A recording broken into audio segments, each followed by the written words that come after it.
मोदी जी ने फिर से नेहरू को याद किया है।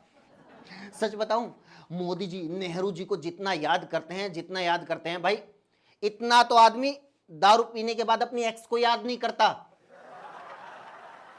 आपने देखा होगा जब भी लोग किसी बड़ी मुश्किल में फंसते हैं तो भगवान को याद करते हैं, लेकिन मोदी जी नेहरू को याद करते हैं। नेहरू और पीओके के बारे में इन लोगों ने 70 साल में जितने झूठ फैलाए हैं, आज उनको फैक्ट्स के साथ एक्सपोज करेंगे, एक एक झूठ का जवाब देंगे। पूरा वीडियो देखना, यह जरूरी है, क्योंकि खुद मोदी जी ने नेहरू के खिलाफ इतना झूठ फैला रखा है कि इसे सुनकर खुद मोदी सपोर्टर्स का सिर घूम जाएगा। पता है, 1947 में भारत और पाकिस्तान के बीच 1 साल 2 महीने और 10 दिन यानी लगभग 436 दिनों तक युद्ध चला, लेकिन फिर भी मोदी जी का कहना है कि नेहरू ने इतनी जल्दी युद्ध रोक के गलती की। जल्दी भाई, ये बात वो आदमी कह रहा है जिसने सिर्फ 3 दिन में युद्ध विराम का ऐलान कर दिया था।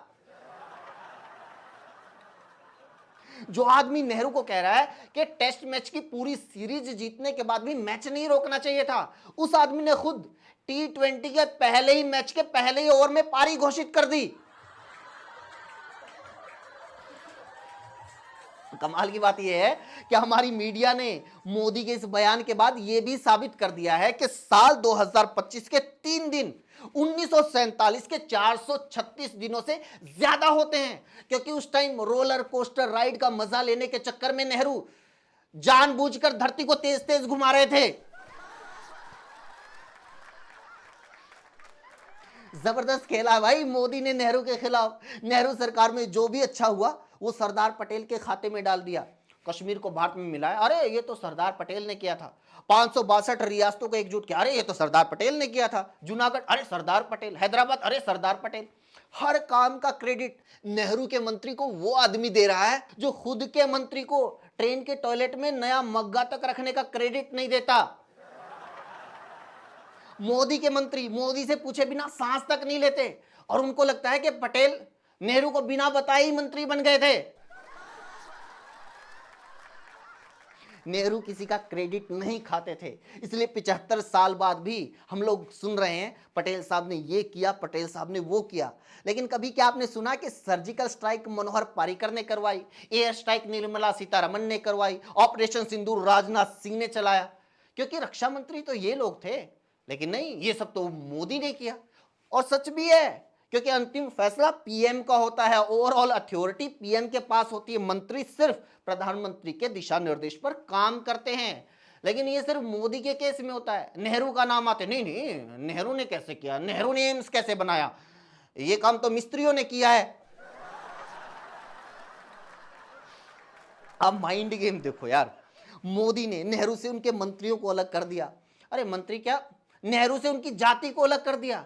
भाई जिस दौर में लोग अपनी जाति के गुंडे मवालियों तक के समर्थन में मरने कटने को तैयार हो जाते हैं, लोग अपनी जाति के हत्यारे बलात्कारियों तक के समर्थन में रैलियां निकाल देते हैं, उस दौर में मोदी ने ऐसा माहौल बना दिया है कि ब्राह्मण समाज से आने वाले दुनिया के सबसे बड़े नेता रहे। पंडित नेहरू को खुद शर्मा जी का लड़का कहता है, वो तो मुसलमान था। जिस नेहरू ने कश्मीर को भारत में मिलाया, उसी नेहरू के खिलाफ कोई भी चवन्नी छाप एंकर टीवी पर बैठकर बोल देता है कि नेहरू ने तो कश्मीर पाकिस्तान को दे दिया था। जबकि सच्चाई यह है कि 1947 में जब पाकिस्तान ने कश्मीर पर हमला किया तो उस टाइम कश्मीर भारत का हिस्सा था ही नहीं। लगभग पूरा का पूरा कश्मीर उस टाइम पीओके बन चुका था, यानी पाकिस्तान ऑक्यूपाइड कश्मीर। जैसे आज पाकिस्तान पीओके में जमा बैठा है, 1947 में भी इसी तरह कश्मीर में जमकर बैठ चुका था। पाकिस्तानी कब्जा करते करते श्रीनगर तक पहुंच गए थे। जब तक कश्मीर का भारत में विलय नहीं होता, नेहरू कुछ कर भी नहीं सकते थे, क्योंकि वो दूसरा देश था। बहुत देर के बाद राजा हरि सिंह ने भारत में कश्मीर का विलय किया। उसके बाद नेहरू के पास 2 ऑप्शन थे, वही 2 ऑप्शन जो आज मोदी जी के पास भी है। पहला ऑप्शन, नेहरू चाहते तो सिर्फ वहां वहां कर सकते थे, हाय राजा ने इतनी लेट विलय क्यों किया, हाय कश्मीर पर तो पाकिस्तान ने कब्जा कर लिया, हाय राजा ने तो बस हाथ में नक्शा पकड़ा दिया, असल में तो राजा के पास कुछ था ही नहीं, हाय राजा ने खुद कश्मीर पर कब्जा क्यों नहीं लिया, हाय राजा ने कब्जा लेकर भारत में विलय क्यों नहीं किया, हाय अंग्रेजों ने पाकिस्तान को वहां से हटाकर कश्मीर को भारत में क्यों नहीं मिलाया, ब्ला ब्ला ब्ला ब्ला। नेहरू ये सब कर सकते थे, क्योंकि उस टाइम नेहरू पर किसी विपक्ष का दबाव नहीं था कि जाओ कश्मीर लेकर दिखाओ, और ना ही नेहरू ने किसी रैली में खड़े होकर जनता से वादा किया था तारा भाई कश्मीर लेकर दिखावेगा। नेहरू चाहते तो मोदी की तरह कभी संसद में तो कभी चुनावी रैली में रोज पाकिस्तान से कश्मीर लेने के डायलॉग मार सकते थे, कह सकते थे एक बार और प्रधानमंत्री बना दो मैं कश्मीर ले लूंगा, फिर से बना दो 6 महीने में कश्मीर को भारत में मिला दूंगा। अगर आज लोग ऐसी बातों से बेवकूफ बन रहे हैं तो उस टाइम भी लोग बेवकूफ बन सकते थे, लेकिन फिर भी नेहरू ने ये नहीं किया, नेहरू ने ये ऑप्शन नहीं चुना, नेहरू ने दूसरा ऑप्शन चुना, युद्ध लड़ने का। नेहरू ने युद्ध लड़ने की हिम्मत दिखाई, वो हिम्मत जो मोदी 12 साल में नहीं जुटा पाए।